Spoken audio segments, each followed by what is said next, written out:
I look skinny. I look skinny. Let me find out I'm getting petite in these streets.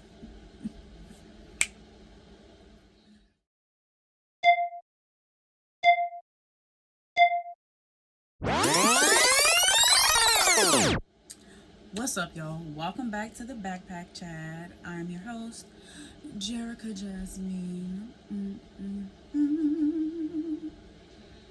All right. Please follow me on Facebook at the Backpack Chat, on Instagram at the_backpack_chats, and just wait for updates and stuff because I got some good stuff planned for this year and I cannot wait to share with y'all. Also, my book is still available, How I Run My Life, at www.thebackpackchat.com. All right, let's unpack because today's topic is real quick, but I wanted to share with y'all some tips for crafting affirmations. We hear so much about positive affirmations and affirming yourself and la la la la la. There's a lot of talk about it, but let's get into it. How I do that, sis? How? Because just saying nice things does not work for me. I get it.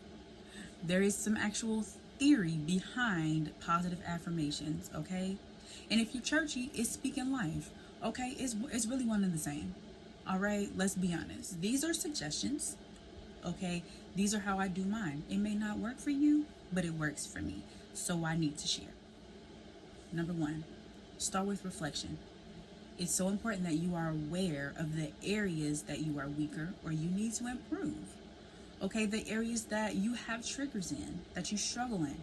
You have to be cognizant of the fact that some issues are a point of contention for you. And you are responsible for that knowledge.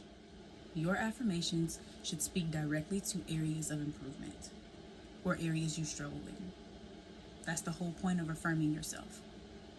Those areas that you need to build up a little bit, you need to speak to.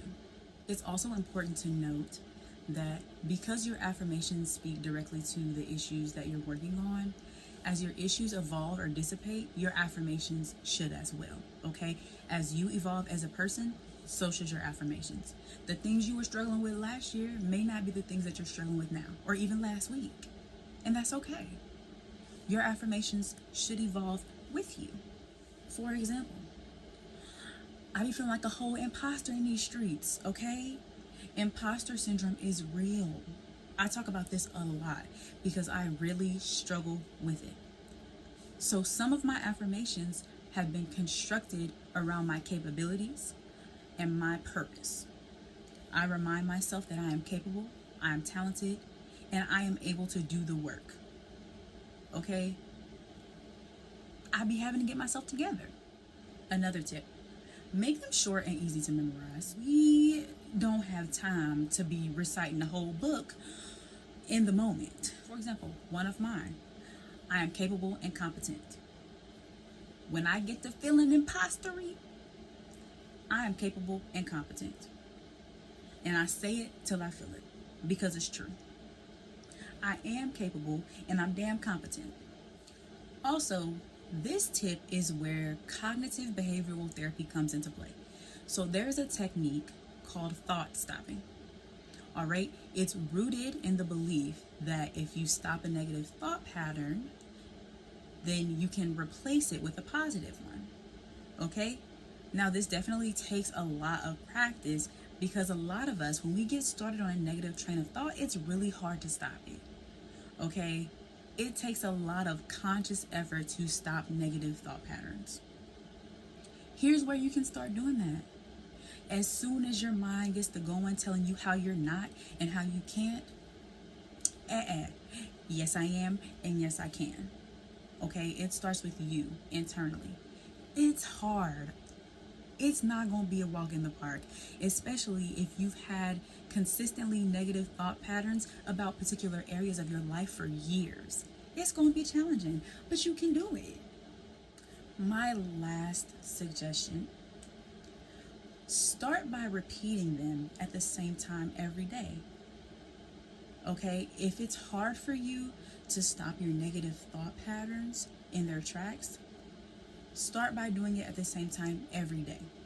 So if it's before you go to bed, or when you wake up, or on your drive to work, repeat them until they become second nature and you can recall them at a moment's notice. This is a very hard thing to do, so extend yourself some grace when you're working with affirmations. It can be a very challenging and revealing process. You may not like what you see, okay? But that is part of growth.